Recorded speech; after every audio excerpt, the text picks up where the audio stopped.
Graça e paz, igreja do avivamento, amém?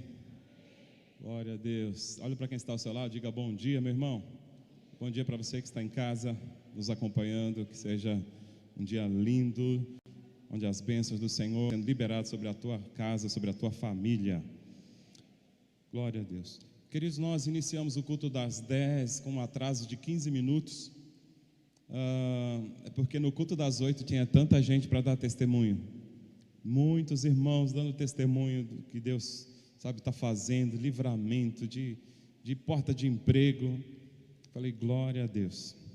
Então nós atrasamos um pouquinho por causa disso, que a turma, os irmãos das 10 horas, eles precisam de pelo menos 30 minutos para deixar tudo aqui pronto para o próximo culto. E a gente deixou 10 minutinhos para eles arrumarem tudo e acabou que deu esse atraso aí. Queridos, eu tenho uma palavra para liberar sobre o seu coração. Essa palavra vai esclarecer, tirar algumas dúvidas que muitas pessoas têm acerca desse texto. Eu quero te convidar a abrir o Evangelho, a palavra do Senhor, no Evangelho de Lucas. Lucas, capítulo 9, versículo de número 27.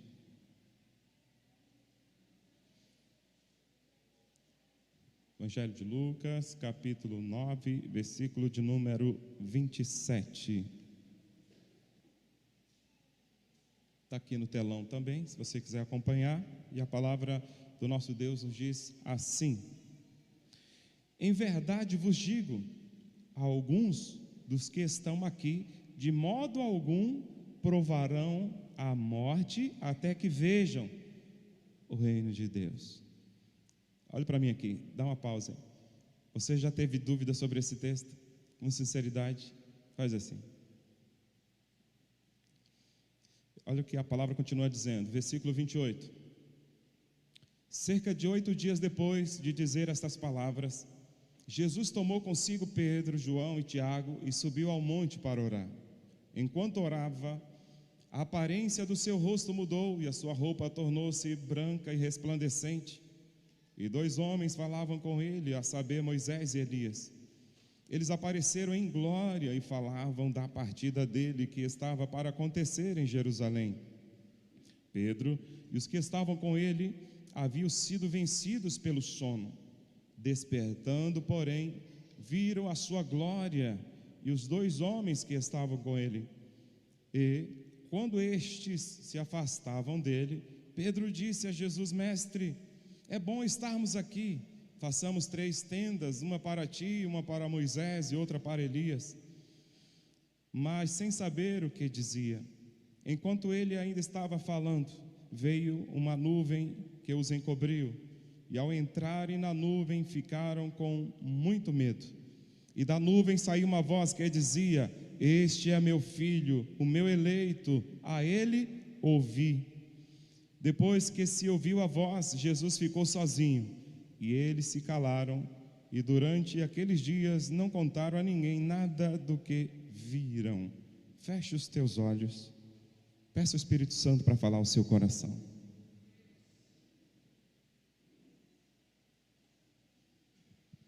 Pai querido, Pai de amor, eu te louvo e te exalto, obrigado pela tua palavra, Deus, tua palavra que nos dá uma direção. Eu creio que o Senhor vai nos dar essa direção nesta manhã. Fale conosco de uma maneira toda especial, no nome bendito e poderoso de Jesus. Diga amém e aplauda a palavra de Deus. Aleluia. O tema deste domingo, não sei se vai aparecer no telão. Ok. A transfiguração. A transfiguração. A palavra transfiguração é uma palavra que na nossa língua portuguesa tem o significado de mudança radical de aparência. Mudança radical de aparência. O Evangelho de Lucas relata que 8 dias depois de dizer essas palavras, Jesus toma consigo Pedro, Tiago e João. Que palavras foram estas? O texto está dizendo, se você ler o versículo 28, Vai dizer aí, cerca de 8 dias depois de dizer essas palavras, Jesus tomou consigo Pedro e João, Tiago, né, e subiu ao monte para orar. Então, quais foram essas palavras? Que está no versículo 27. Em verdade vos digo, alguns dos que estão aqui, de modo algum provarão a morte, até que vejam o reino de Deus. Muitas pessoas já chegaram a questionar a Bíblia, até questionar Jesus, dizendo: Jesus errou, Jesus falhou, porque ele disse que daqueles discípulos que estavam ali, alguns não provariam a morte antes que visse, né? Antes que contemplasse o reino de Deus. E muitas pessoas têm questionado até nos dias de hoje, e esse texto tem gerado dúvida em muitos corações. Só que Jesus estava mostrando algo, sinalizando algo para os discípulos, que entre eles, e até alguns, que iriam ver o reino de Deus. E então Jesus chama Pedro, Tiago e João para orar com ele no monte. Jesus sempre gostava de orar, sempre ele orava, e ele orava constantemente. Mas sempre que ele iria realizar algo, fazer algo, ele chamava os seus discípulos, em algumas situações, os 3, que eram os mais chegados. Você vai perceber que também lá no Getsemane, Jesus também chamou Pedro, Tiago e João para orar com ele, na hora mais amarga, difícil. A crucificação estava se aproximando, a hora da sua morte. Só que a Bíblia vai dizer que os discípulos estavam dormindo. E no texto que nós acabamos de ler, vai revelar isso também, vai mostrar que os discípulos dormiram, foram vencidos pelo sono. Queridos, como é importante a oração. Você já ouviu isso aqui tantas vezes e vai ouvir muitas outras. Não deixe de orar. Não deixe de orar. A nossa vitória, a nossa vida depende de oração. O meu relacionamento com Deus vai depender da minha vida de oração. Crente que não ora vive sempre caindo nos mesmos erros. E o Senhor nos chama à oração. A oração, ela é tão importante que o inimigo, ele se levanta, ele faz de tudo para impedir você de orar. Pode observar, assim como aconteceu com os discípulos aqui. Eles foram vencidos pelo sono.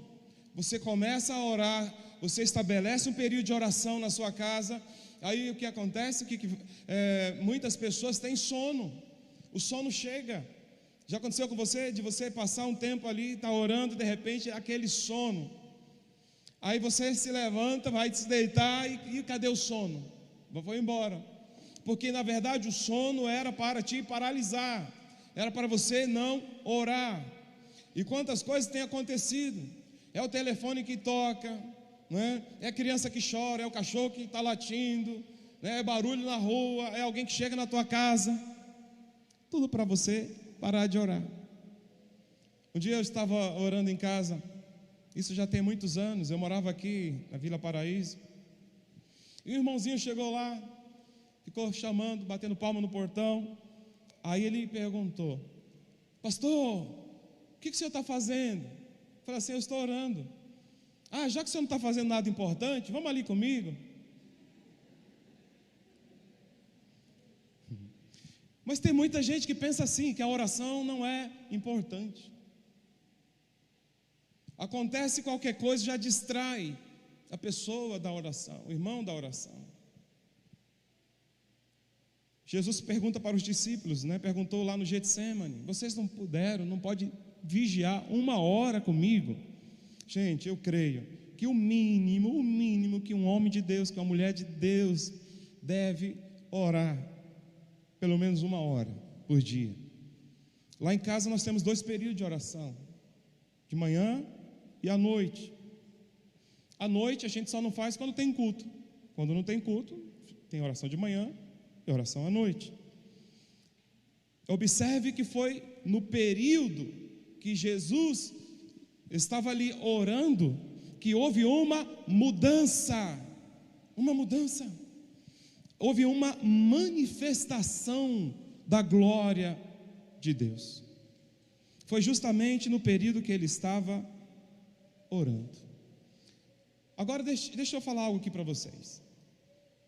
Veja a importância de um testemunho, porque um testemunho, para ser validado no Velho Testamento, uma testemunha só tinha importância se tivesse mais de uma, 2 ou 3 testemunhas. Se alguém fizesse uma acusação de alguma pessoa que tinha feito alguma coisa errada, cometeu um crime, aquela testemunha não valia nada se não fosse respaldada por mais outra pessoa. Então 2 ou 3 testemunhas. Você vai encontrar isso em Deuteronômio 17:6, Deuteronômio 19:15. Agora você está entendendo por que Jesus chamou 3 dos seus discípulos? E você já entendeu também por que nós temos tantas informações acerca de Jesus, dos milagres, daquilo que aconteceu com ele? Porque ele sempre estava acompanhado de testemunhas. Quem está entendendo? Amém?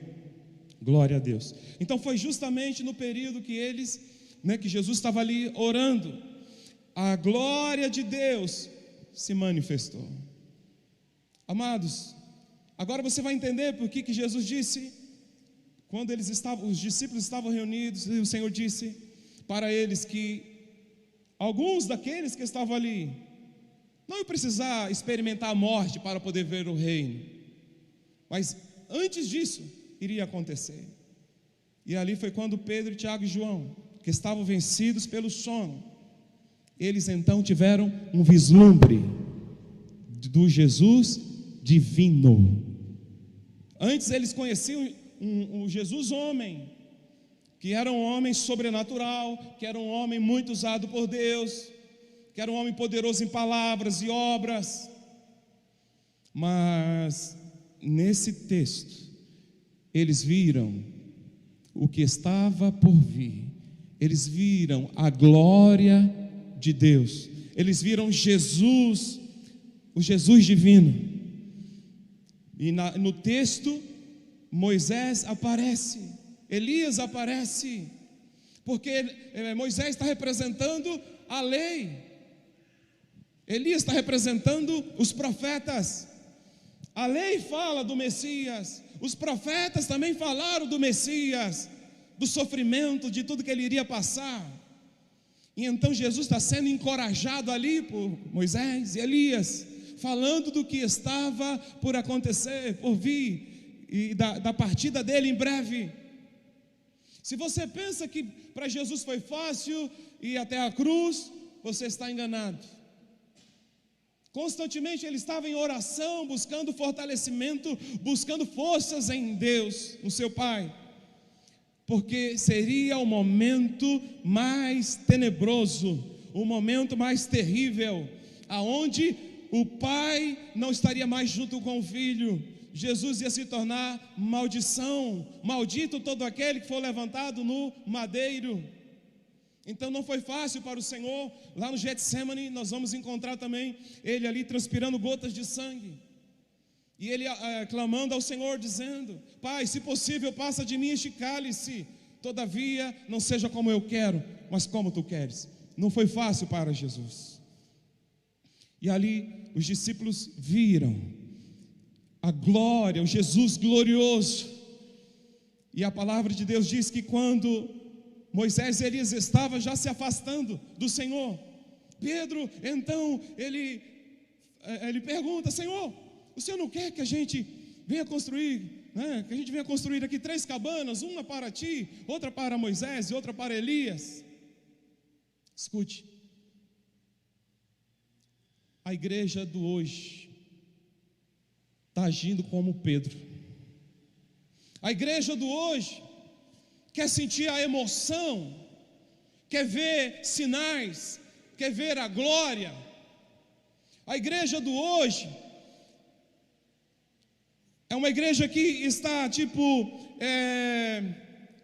considerando lugares como especiais, como montes, como templos, e até veneram certos lugares, porque querem ficar sentindo o tempo todo a emoção, quer ver sinais, quer ver a glória. Eu quero que você entenda algo, queridos. Nós cremos em sinais. Nós cremos que Jesus é o mesmo ontem, hoje e para sempre.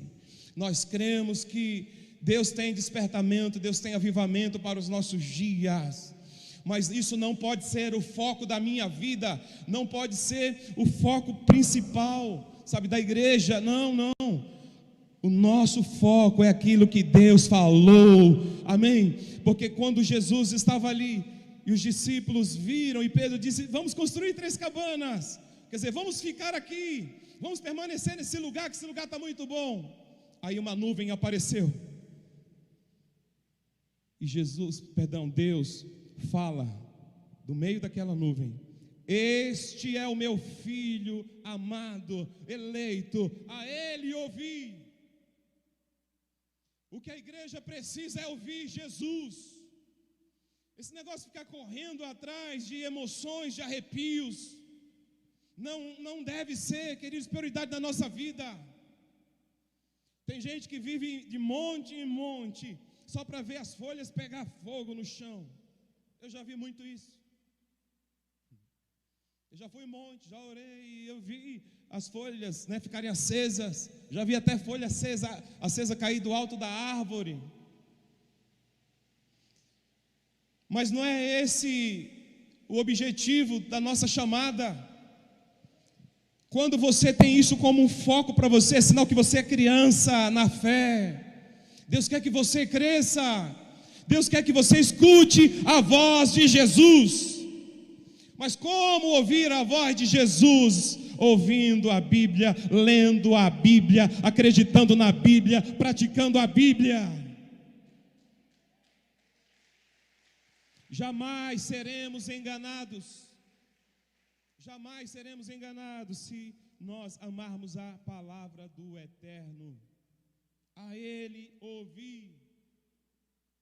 O Senhor estava dizendo, é como se Ele estivesse dizendo assim: Pedro, esse não é o foco, Pedro, de querer ficar aqui no monte.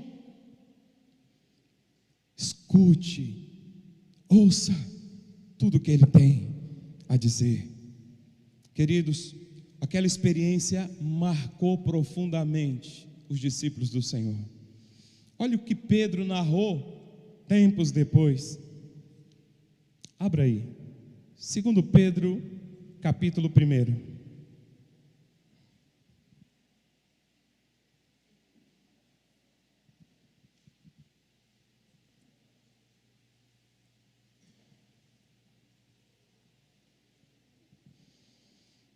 Versículo 16 a 18.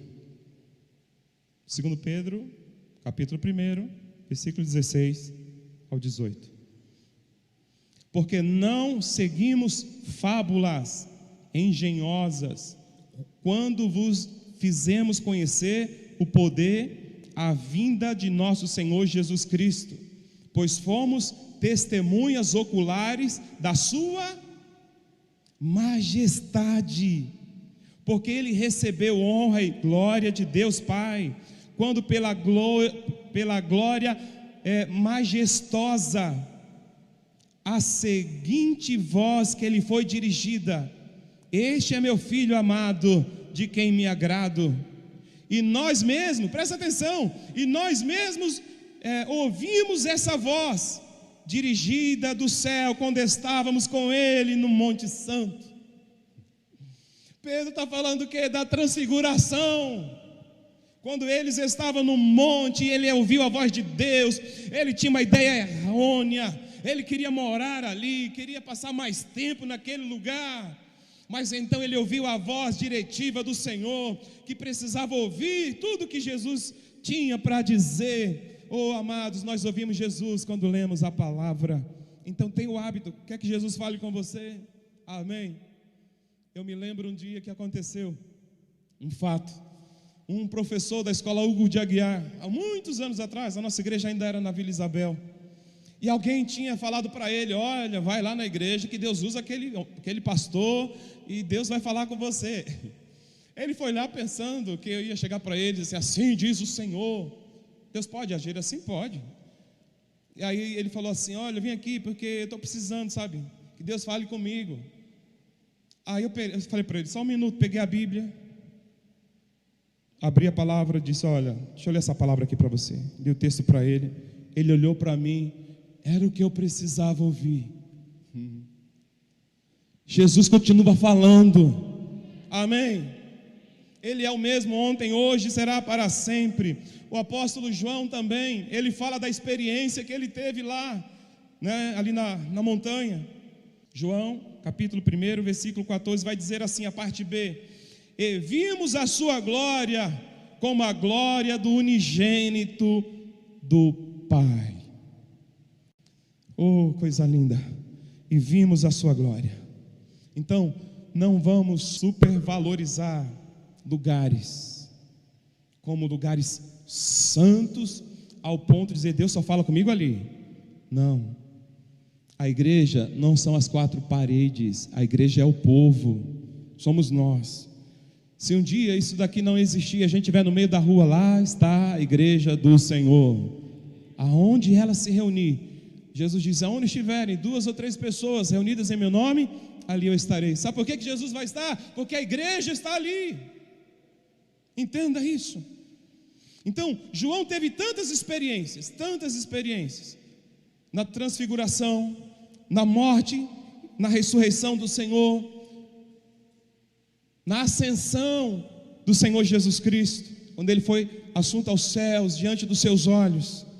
Depois de ver tantas coisas maravilhosas e extraordinárias, por causa do testemunho do Senhor, ele foi aprisionado na ilha de Patmos. E veja o relato dele para a gente encerrar essa ministração. Apocalipse, capítulo 1, versículo de número 10.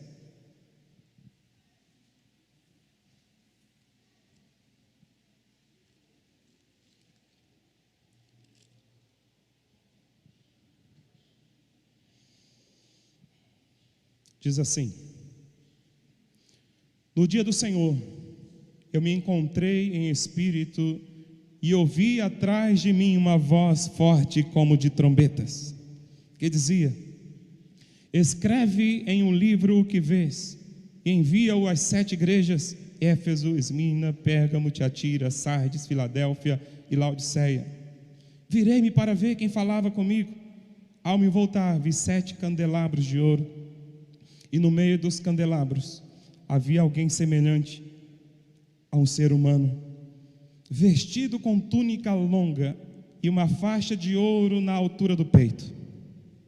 Na sua cabeça e seus cabelos eram brancos como a lã, tão brancos como a neve, e os seus olhos eram como uma chama de fogo. Seus pés eram parecidos com metal brilhante, refinados em uma fornalha, e a sua voz era como a voz de muitas águas. Na sua mão direita ele segurava 7 estrelas, e na sua boca saía uma espada afiada de 2 gumes. Seu rosto brilhava como o sol no seu fulgor. Quando o vi, caí a seus pés, como se estivesse morto. Então ele pôs a mão direita sobre mim e me disse: não temas, eu sou o primeiro e o último. Escute, João conheceu Jesus homem, teve uma experiência daquele vislumbre do Jesus divino. Por causa do testemunho, foi lançado na ilha de Patmos, e Jesus se apresenta para ele. Ele teve uma experiência gloriosa, poderosa. Jesus mostra para ele que, embora ele estivesse preso naquela ilha, Jesus se apresenta como um general de guerra, como alguém que está pronto para ir para a guerra, para a batalha, como que dizendo: a minha palavra não está presa, João. João, quando escuta a voz, E ele olha e viu ali a figura de um homem. E a glória era tão grande, que ele então desmaia. Mas aí o Senhor coloca a mão no ombro dele. Sinta o toque do Senhor, da mão do Senhor sobre a tua vida, dizendo: não tenha medo, não temas, eu sou o primeiro e o último, não tenha medo. Oh, queridos, nós também teremos o nosso encontro com Ele. Já tivemos aqui na terra, Ele já foi entronizado em nossos corações pelo Espírito Santo, através do Espírito. O Espírito habita na minha vida, o Espírito Santo habita na sua vida. Mas vai chegar o dia que nós vamos entrar pelos portais celestiais e vamos conhecer, assim como Ele o é, o veremos. Amém? Você pode dizer glória a Deus? Feche teus olhos.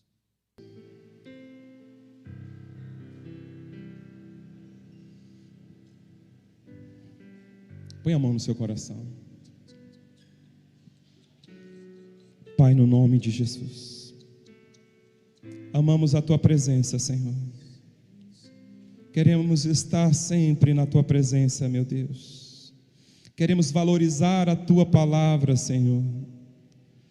Ah, meu Deus, não queremos ficar correndo de um lugar para o outro em busca de experiências, não. Eu quero é correr para a Tua palavra, eu quero correr ao Teu encontro. Eu quero, Senhor, fechar a porta do meu quarto, em secreto falar contigo. Eu quero ouvir a Tua voz.